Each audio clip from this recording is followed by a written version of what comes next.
You wake up with a strange contradiction living inside you. Your body feels heavy, your mind feels crowded, and your heart feels smaller than the assignment you sense pressing on it.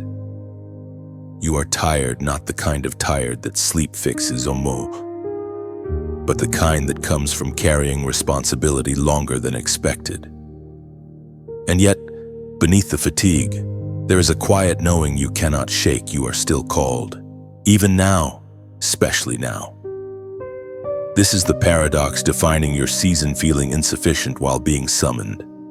You look at yourself honestly and wonder how both things can coexist. How can you feel so unqualified, so worn down, and yet feel this persistent pull towards something greater? You are not bold right now. You are not loud. You are not overflowing with confidence. In fact, you may feel small, overlooked at work, stretched thin financially, emotionally drained at home. But calling does not wait for strength to appear. Calling often arrives when strength has run out.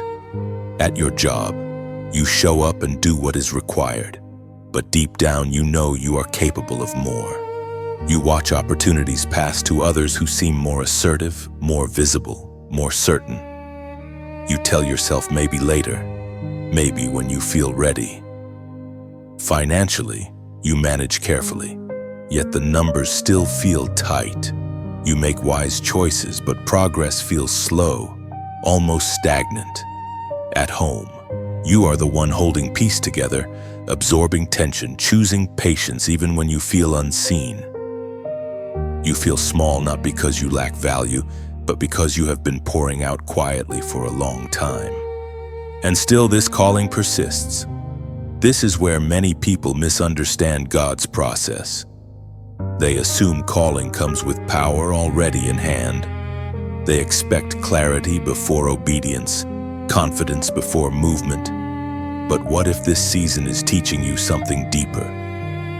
What if the feeling of smallness is intentional, not to shrink you, but to detach you from false sources of strength? You are being trained not to rely on force, personality, or control. You are being positioned to move by something greater than yourself. There is pressure in this moment because the next phase will not be entered through effort alone. You cannot push your way into it. You cannot hustle your way into it.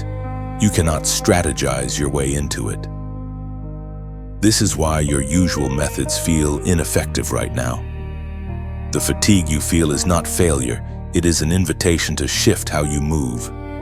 According to what is revealed in the book of Zechariah, chapter 4, verse 6.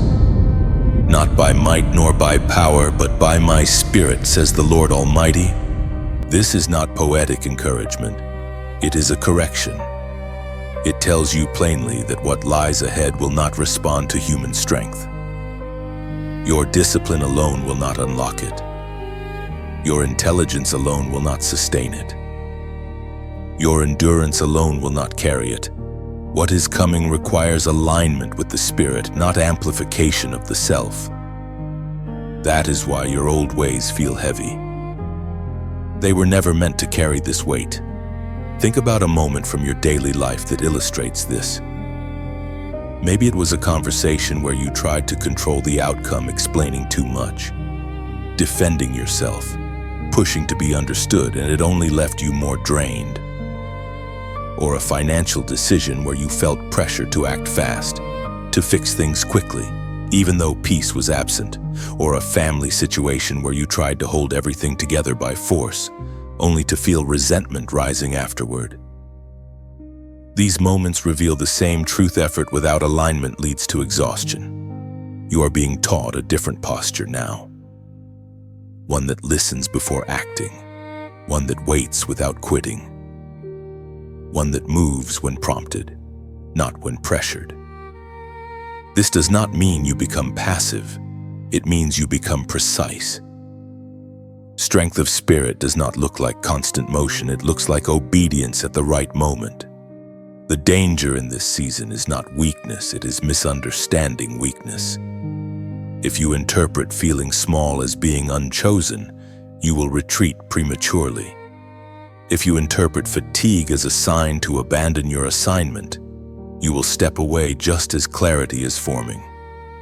But if you recognize this season for what it is, a stripping away of self-reliance, you will stop fighting yourself and start flowing with what God is doing. The next 48 hours carry weight because transitions often occur quietly. They do not always announce themselves with visible change.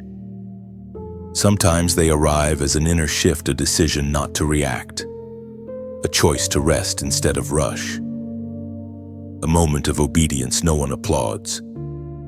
These are not insignificant moments. They are gateways. Let me ask you something directly. Are you willing to let go of the need to feel strong in order to be led? This is where hope enters the picture, not vague optimism, but grounded assurance. You are not behind. You are not forgotten. You are not failing. You are being recalibrated.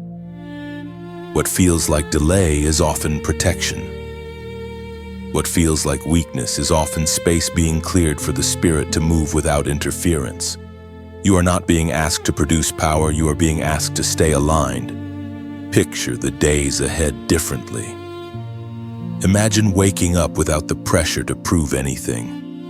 Imagine making decisions from peace instead of panic. Imagine trusting that you do not have to force doors open because the right ones respond to alignment.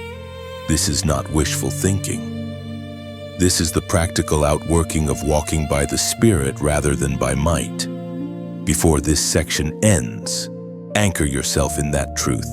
If this message describes where you are feeling small, tired, yet undeniably called, mark it. Like this message, share it with someone who feels overlooked but faithful, and subscribe so you remain connected as this unfolds. And as a prophetic act of alignment, comment 333 below, not as superstition, but as a declaration that you are stepping into your assignment supported by the Spirit, not sustained by your own strength. Once you choose not to step back, something shifts around you. Pressure increases not dramatically, not all at once, but persistently. Small complications begin stacking on top of each other. Conversations feel heavier. Your patience is tested more frequently. Situations that once felt manageable now seem to demand extra effort. This is the moment many people misunderstand. They assume something has gone wrong, when in reality, something has activated. Resistance does not intensify when you are drifting. It sharpens when you are aligning. You start to realize that the discomfort you feel is not random. It has rhythm. It arrives right after moments of clarity, right after decisions to stay disciplined, right after you refuse to react the old way. This is not punishment. This is pressure testing. You are being exposed to see what holds under strain. In everyday life, this looks ordinary. At work, tasks pile up unexpectedly. A project that should have gone smoothly hits obstacles. Someone questions your competence or misreads your intentions. You feel the urge to defend yourself, to explain, to push back. Financially, just as you begin to feel stable, an expense appears nothing catastrophic, but enough to rattle your sense of security. At home, old emotional patterns resurface. A comment hits deeper than it should. A disagreement escalates faster than expected. None of it feels spiritual on the surface, yet all of it is connected. This is where discernment matters. The pressure you are under is not designed to crush you. It is designed to compress you. Compression reveals structure. It shows where there is strength and where there are fractures. What rises in you under pressure, panic, or patience? Resentment or restraint reveals what still needs reinforcement. This is not a failure.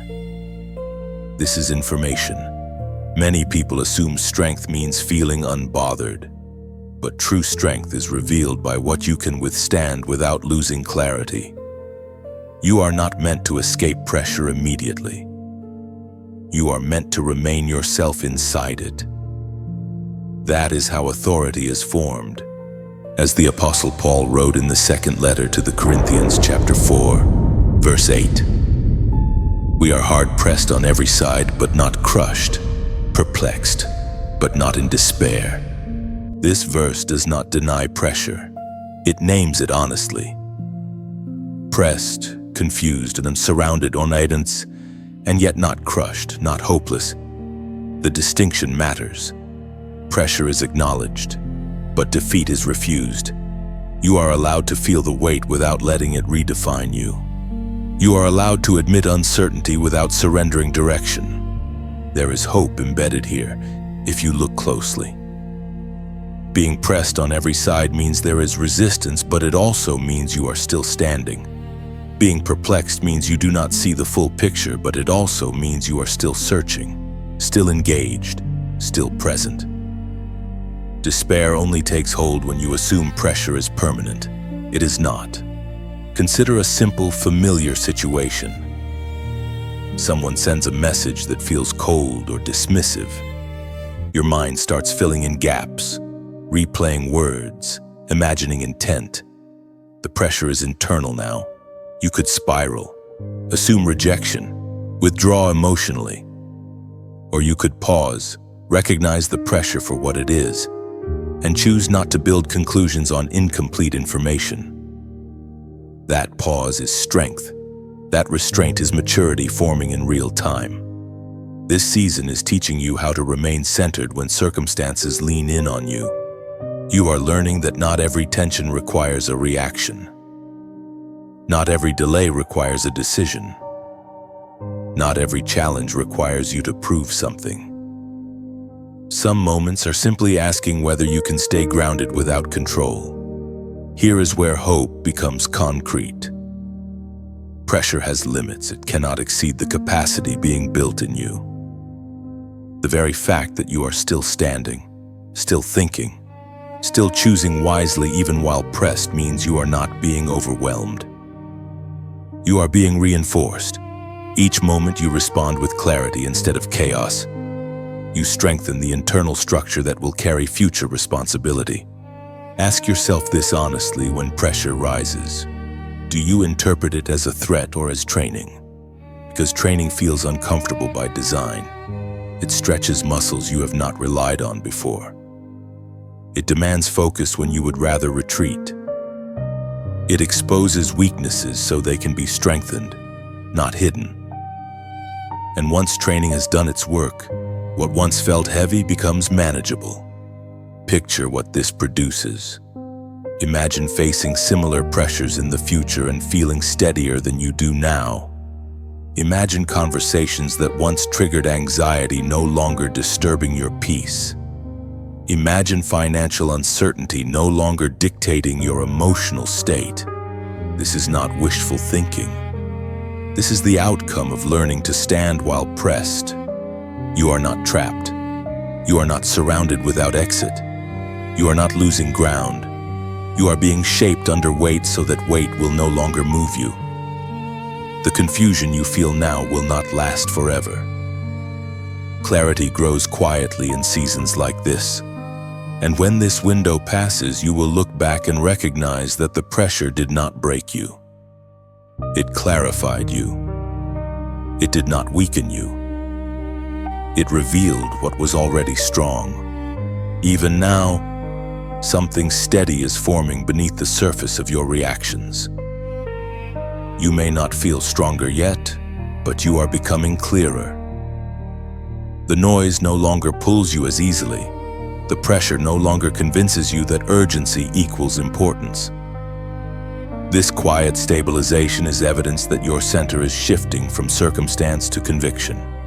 Soon you will recognize this season by its fruit.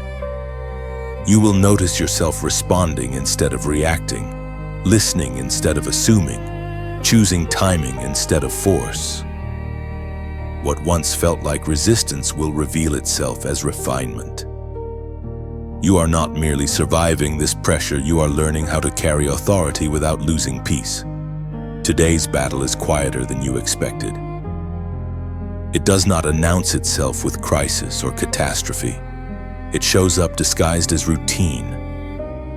It hides inside decisions that seem small enough to postpone, reactions that feel justified, thoughts that feel private. This is why many people miss it. They prepare for tomorrow's war while bleeding slowly today. But wisdom begins with accuracy. You are not being asked to fight everything, only to recognize what is actually in front of you now. The battle of today is not about your future calling in its fullness. It is about your posture in ordinary moments.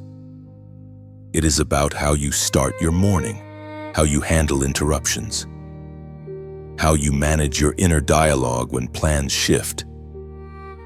Spiritual awareness does not mean constantly anticipating danger. It means discerning where attention, emotion, and obedience are required right now. Anything else is distraction wearing the costume of preparation. This is where armor becomes practical, not symbolic, not theoretical. Activated armor shows up as daily disciplines, conscious pauses, and intentional boundaries. Many people know about spiritual armor but still walk exposed because knowing is not the same as wearing. Armor must be chosen, not admired. Start with recognition. Ask yourself early in the day, where is pressure most likely to show up today? Not in general and specifics. Is it impatience during a long commute? Is it discouragement when work feels repetitive? Is it comparison when scrolling through other people's progress? Today's battle is usually predictable if you slow down enough to name it. When unnamed, it controls you. When identified, it loses leverage. Consider a very normal scenario. You sit down to work, focused, determined to be disciplined. Within minutes, a message interrupts you, then another, then a thought. This isn't going anywhere anyway. That thought is not neutral. It is a subtle invitation to disengage. The battle is not productivity, it is perseverance. If you mistake it for something bigger, you will overreact. If you ignore it, you will drift. But if you recognize it, you can respond with precision. Now you activate armor. The belt of truth looks like refusing exaggerated thoughts. You do not tell yourself, "This always happens," or "Nothing ever works." You replace distortion with clarity. The breastplate of righteousness looks like choosing integrity when shortcuts feel harmless. You do the right thing even when it costs time or recognition. The shoes of readiness look like staying grounded instead of reactive, moving through your day prepared, not rushed. The shield of faith today may be as simple as refusing to assume the worst. When a delay happens, you do not immediately interpret it as rejection. When silence follows effort, you do not label it failure. Faith does not deny reality. It resists despair. The helmet of salvation guards your thoughts. You notice when your mind starts spiraling and you interrupt it gently but firmly. And the sword of the Spirit, truth spoken aloud, may be a single sentence that realigns you in the moment. As the Apostle Paul wrote in the letter to the Ephesians, chapter 6, verse 11, "Put on the full armor of God, so that you can take your stand against the devil's schemes." Notice the word stand. Not rush, not conquer, not escape. Stand. Today's victory may not look dramatic. It may look like staying present in a difficult conversation without shutting down. It may look like finishing what you start instead of abandoning it halfway. It may look like saying no to something unnecessary so you can say yes to what matters. Here is where hope becomes tangible. You are not required to solve your entire life today. You are required to be faithful in what is already in your hands. When armor is activated daily, it compounds quietly.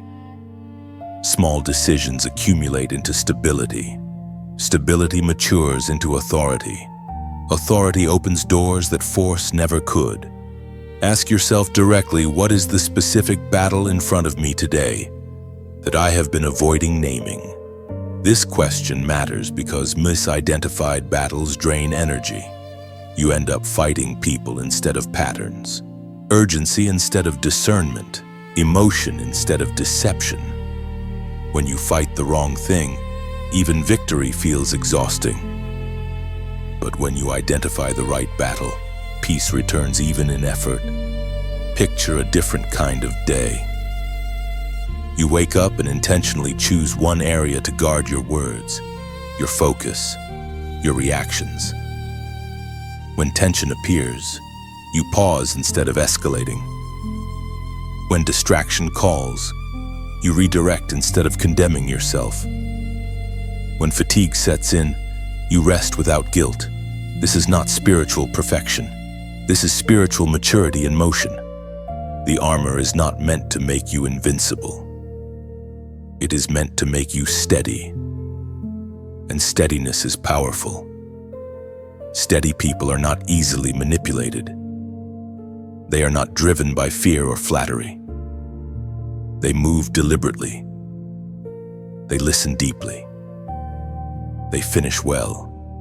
Before you move forward, anchor this section with a simple declaration. Comment, "I stand ready," not as a slogan, but as a decision. It means you are choosing awareness over autopilot, alignment over assumption, and daily obedience over distant anxiety. Standing ready does not mean you feel strong. It means you are present, armored, and willing to meet today as it actually is. By writing, "I stand ready," you are declaring that you will face today's real battles with awareness, not avoidance, choosing discipline over drift, truth over impulse, and steady obedience over fear, even when no one sees the decision being made.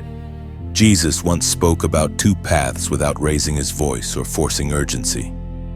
He described a wide road easy to enter, crowded, familiar, and a narrow gate that few chose, not because it was hidden, but because it required intention. He did not dramatize it. He did not threaten his listeners. He simply told the truth and allowed the weight of choice to settle naturally. One path absorbs you without asking. The other invites you to slow down and decide. That teaching did not remain in ancient hillsides. It quietly walks beside you today. The narrow path rarely announces itself with spectacle. Most days, it shows up disguised as restraint, as patience, as a decision no one claps for. The wide road feels effortless because it asks nothing of your awareness. You end up there by default, by habit, by noise, by momentum. The narrow gate, however, just requires presence. You must notice it. You must choose it. And once you do, there is no crowd to validate your step.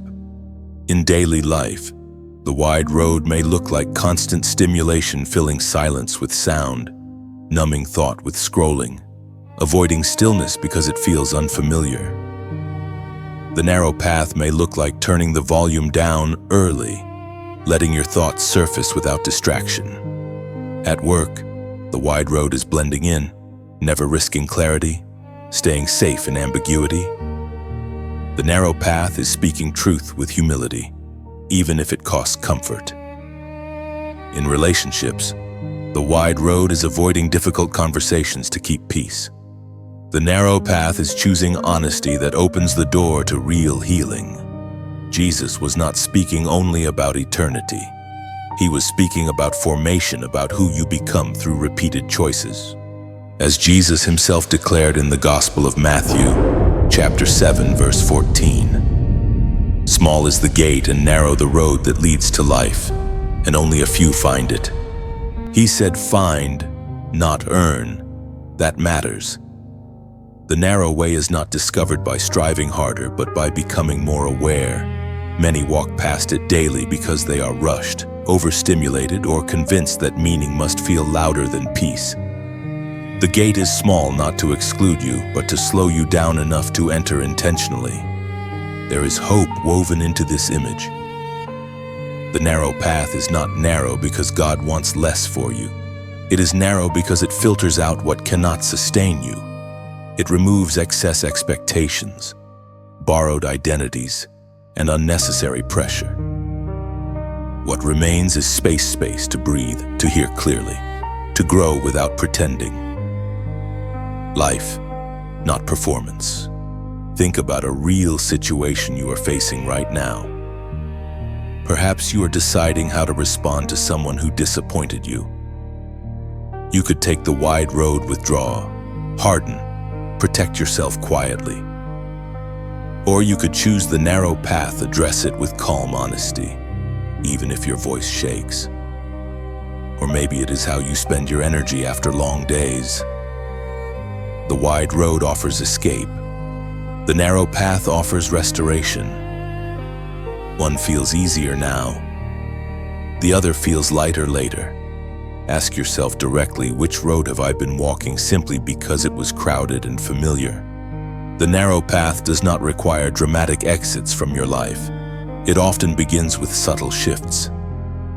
Saying no sooner, listening longer, choosing depth over speed, simplifying instead of accumulating. These choices rarely trend. They do not gather applause, but they reshape you from the inside out. And here is what most people never tell you. The narrow road does not feel lonely forever. At first, yes, because you are stepping out of alignment with noise. But over time, you begin to recognize others walking it too. Not by labels or volume, but by fruit, calm eyes, steady words, integrity that does not need defending. There is a quiet recognition among those who choose this way, like travelers who know the same landmarks. The wide road promises ease, but it demands constant energy to keep up.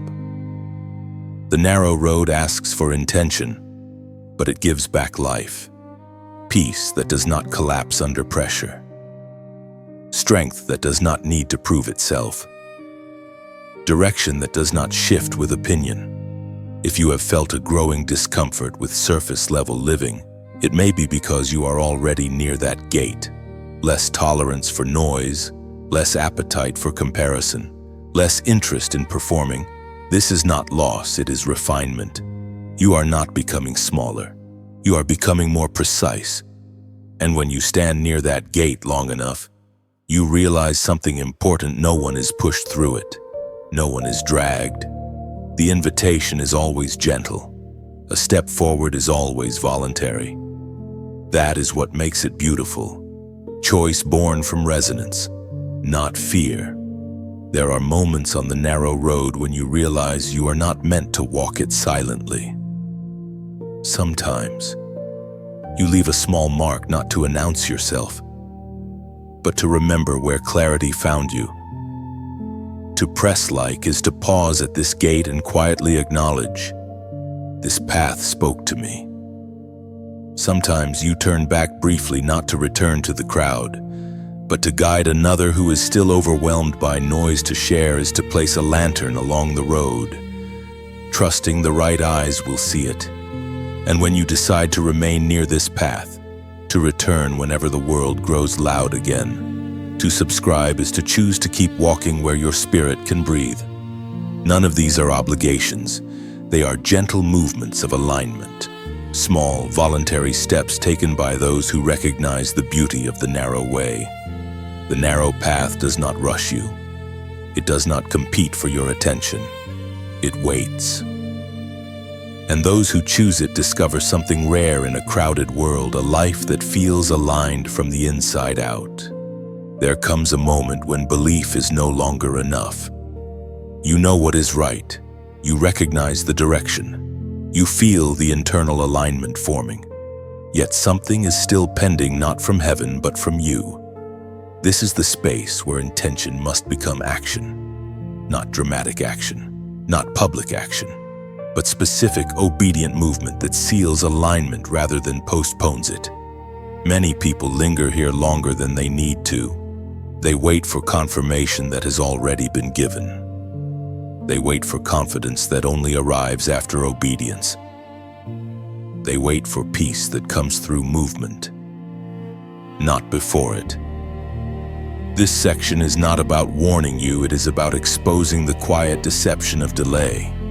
Because delay often disguises itself as wisdom. Prophetic alignment is not mystical, it is practical. It shows up in what you choose to do when no one is watching, applauding, or affirming. Heaven responds not just to your prayers, but to your posture. And posture is revealed through action, not intention. Think honestly about your current life rhythm. Where have you already sensed a clear instruction? Not confusion, not uncertainty, but something you know. Maybe it is to step back from a relationship that keeps draining you. Maybe it is to confront a habit you keep excusing. Maybe it is to finally begin something you keep postponing because starting feels uncomfortable. These are not vague impressions. They are already formed instructions. And here is the danger: knowing without doing slowly hardens discernment. According to what is written in the letter of James, chapter 1, verse 22, do not merely listen to the word and so deceive yourselves. Do what it says. This verse does not accuse ignorance. It exposes self-deception. It reveals a subtle trap thinking awareness equals obedience. It does not. You can understand truth deeply and still be misaligned if you refuse to act on it. Knowledge without movement creates illusion. You feel aligned, but you are not yet positioned. Consider a concrete example. You know you should manage your finances differently. You have clarity, you have insight, but you keep saying, "I'll start when things calm down." That is listening without doing, or in your work. You know you are meant to lead differently, to speak up, to be consistent, to hold standards. But you stay silent, telling yourself you are being patient. Or in your family. You know a conversation needs to happen, but you delay it, hoping circumstances will change on their own. Each time, awareness increases, but alignment does not. The prophetic action is not the outcome you want. It is the step you keep postponing. Here is where hope enters. Obedience does not require courage in advance. Courage forms through obedience. The fear you feel now is not a sign to wait. It is evidence that action matters. If it did not matter, there would be no resistance.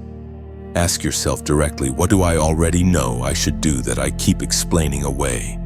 This question cuts through spiritual language and lands in daily reality. Because heaven does not speak endlessly. When instruction is repeated, it is usually because action is being avoided. Prophetic actions are often unimpressive. Making the call, setting the boundary, closing the door, showing up consistently, resting instead of escaping. These acts rarely draw attention, but they shift alignment immediately. When you act on what you know, something internal locks into place. Confusion quiets. Focus sharpens. Peace settles not because circumstances change, but because resistance ends. There is also a cost to not acting. Delay dulls clarity. It creates spiritual noise. It trains you to negotiate with truth instead of responding to it. Over time, this erodes confidence not because you are weak, but because you are divided. Obedience reunifies you internally. Picture yourself weeks from now having taken that step. The discomfort did not destroy you. The fear did not win. Instead, you feel lighter, more honest, more settled. You stop rehearsing the decision because it has already been made. This is what alignment feels like: less internal debate, more forward motion. The prophetic weight of this season is not meant to overwhelm you. It is meant to simplify you. You are not being asked to solve everything. You are being asked to respond to what is already clear. And once you do, the next step will reveal itself naturally. Before moving forward, mark this moment intentionally. If this section speaks directly to where you are knowing but hesitating, comment 999 below. Not as symbolism alone, but as a declaration this cycle of delay ends here. 9 represents completion. By writing it, you are choosing action over analysis, obedience over explanation, alignment over postponement. The number 9999 represents completion and closure. By writing it, you are declaring that a cycle of hesitation, delay, and internal negotiation is ending. It is a conscious signal that you recognize what must be done and refuse to carry unfinished obedience any longer. It also marks transition. 999 says you are ready to release what no longer aligns so the next assignment can begin. It is not about perfection. It is about finality. One chapter closes here, creating space for clarity, momentum, and forward movement. 9 is the number of completion in Scripture, signaling that a process has run its full course. 999 intensifies that meaning, declaring an ending that cannot be reversed, a lesson learned, and a season that no longer needs repeating. When you write 9999, you are agreeing with that ending in real time. You acknowledge that delay has expired, excuses have lost authority, and obedience now moves you forward, not as pressure, but as permission to step into what follows. Every season eventually reveals its consequences, not loudly, not all at once, but steadily. Choices begin to bear weight, patterns begin to speak. What once felt optional starts to feel directional. This is where obedience and delay finally separate themselves, not as moral ideas, but as lived realities. You begin to feel the difference between movement and stagnation, between clarity and confusion. Delay is rarely dramatic. It does not announce itself as rebellion. It often looks reasonable, sensible, responsible. You tell yourself you are waiting for better timing, more information, less pressure. But over time, something subtle happens. Your inner world grows noisy. Decisions take longer. Motivation thins. You are busy, yet strangely unproductive. Delay does not destroy immediately, it erodes quietly. Obedience works differently. It rarely solves everything at once, but it stabilizes you quickly. When you obey, even imperfectly, something inside you settles. You stop arguing internally. You stop rehearsing alternatives. Energy returns not because life becomes easy, but because direction becomes clear. Obedience aligns you with reality instead of fantasy. You can see this difference clearly in everyday life. Consider your work. When you avoid a necessary conversation, weeks pass, tension grows, misunderstandings deepen. What could have been resolved early now requires repair. That is the compound cost of delay. But when you address the issue promptly, even awkwardly, respect forms, trust increases. Momentum returns. Obedience saves time even when it costs comfort. Financially, delay often disguises itself as avoidance. You know changes are needed, but you postpone reviewing accounts, setting boundaries, making adjustments. The stress does not disappear, it multiplies quietly. Obedience, on the other hand, looks like discipline that feels restrictive at first but produces relief later. One path accumulates pressure, the other accumulates peace. In relationships, the pattern is the same. When honesty is delayed, distance grows, resentment settles in, silence becomes habit. But when truth is spoken with humility, even if emotions rise briefly, clarity follows. Obedience does not guarantee ease, but it always produces integrity. And integrity simplifies life. There is also a spiritual consequence many people underestimate. Delay clouds discernment. The longer you avoid what you know is right, the harder it becomes to hear clearly. Not because God stopped speaking, but because internal resistance creates noise. Obedience sharpens hearing. Delay dulls it. As the ancient words recorded in the book of Proverbs and chapter 10, verse 9 remind us, whoever walks in integrity walks securely, but whoever takes crooked paths will be found out. This is not about exposure by others. It is about exposure to yourself.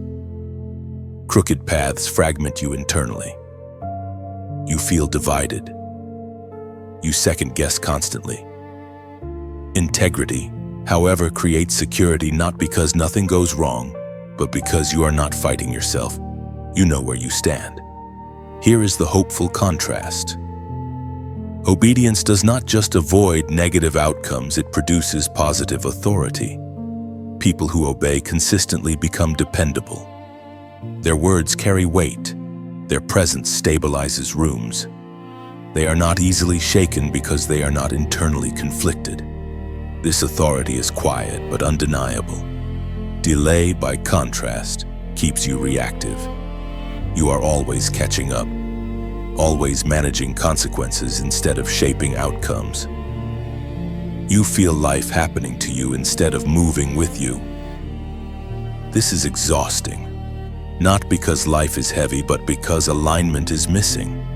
Ask yourself directly, which pattern do I recognize more clearly in my life right now? Compounding peace or compounding pressure? This question is not meant to condemn you.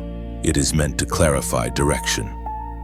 Because consequences are not punishments, they are feedback. They show you which way you are walking. Imagine two versions of yourself 6 months from now.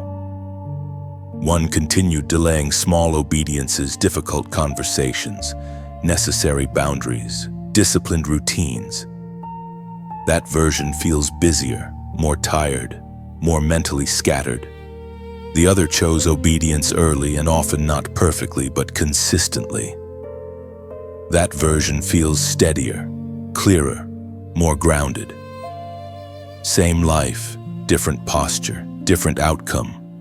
This is where hope becomes very real. You are not locked into yesterday's pattern. Consequences can shift quickly when posture changes. Obedience does not need years to start working. It begins to restore alignment almost immediately. One clear decision can interrupt months of drift. You may fear that obedience will cost you too much, but delay is already costing you energy, clarity, peace. The question is not whether there will be cost. The question is which cost you are willing to pay. This season is not threatening you with loss. It is inviting you into maturity. Maturity understands that every path leads somewhere. Doing nothing is still choosing a direction. Obedience simply chooses consciously instead of accidentally. You are not being rushed. You are being shown. The divergence between obedience and delay is becoming visible now, so you can choose with eyes open. And that itself is mercy. When you look back later, you will not remember how uncomfortable obedience felt. You will remember how much lighter life became once you stopped postponing what you already knew. And you will recognize this season not as pressure, but as clarity offered in time. Obedience begins to feel like freedom once you experience its rhythm. The constant inner debate quiets. Decisions no longer drain you because alignment carries them forward. You move with less hesitation, not because every outcome is certain, but because your direction no longer shifts with fear or pressure. Delay, once exposed, loses its power to disguise itself as caution. You recognize it sooner and respond differently. What once slowed you now sharpens you. This awareness is not heavy, it is relieving. You are no longer guessing which path leads to life. You are already walking it. You have reached a quiet edge now, not the end, but a threshold where movement becomes visible. The noise behind you is softened. The urgency that once chased you no longer dictates your pace. What remains is a steady awareness that you are not who you were when this journey began. Something has been clarified. Something has been crowned. You did not arrive here by force, but by faithfulness in small, unseen decisions. This is what it feels like to cross without spectacle. You are not rushing forward. You are stepping through confusion into clarity, through pressure into purpose, through delay into direction. The path behind you taught you discernment. The resistance taught you steadiness. The obedience taught you authorities, and none of it was wasted. Every moment shaped your posture for what you now carry. This is where many expect fireworks, but heaven often celebrates differently. What has been placed on you now is not noise, but weight, not attention, but assignment. You are marked not to impress crowds, but to carry light into places that do not announce their darkness. As the ancient words recorded in the book of Daniel, chapter 12, verse 3 declare, "Those who are wise will shine like the brightness of the heavens, and those who lead many to righteousness, like the stars forever and ever." Notice how this glory works. It shines quietly. It lasts. It does not burn out quickly because it is not fueled by approval. It is fueled by alignment. You are not crowned for being seen. You are crowned for being faithful. Look at your life now with honest eyes. At work, you may not hold the highest position, but your presence carries stability. People trust you. They sense clarity when you speak. In your finances, you may not be extravagant, but you are no longer reckless. Peace has replaced panic. In your relationships, you may not be perfect, but you are present, honest, grounded. These are not small victories. These are signs of authority taking root. You are not meant to dominate spaces. You are meant to anchor them. Ask yourself this directly: if someone followed the way you live quietly, would it lead them closer to clarity or further into noise? This question is not heavy, it is empowering, because you are not being asked to perform righteousness. You are being invited to live it naturally, and what is lived authentically becomes contagious without effort. The crown you carry now is not visible, but it is felt. It shows up in how you respond under pressure, in how you listen without rushing to fix, in how you choose truth even when silence would be easier. This is the authority of someone who has been refined, not rushed. And here is the hope that seals everything. This is not the peak. This is the beginning of stewardship. What you have received now will grow as you walk it out. The light you carry will expand as you use it. The clarity you have will deepen as you protect it. Nothing here is fragile unless you abandon it. So move forward gently. Stay alert without becoming anxious. Stay humble without shrinking. Stay connected to what brought you here. When the world grows loud again, and it will return to this posture. Return to the narrow path. Return to the steadiness that does not need permission.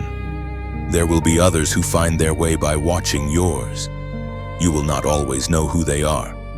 Sometimes you will only know years later, sometimes never.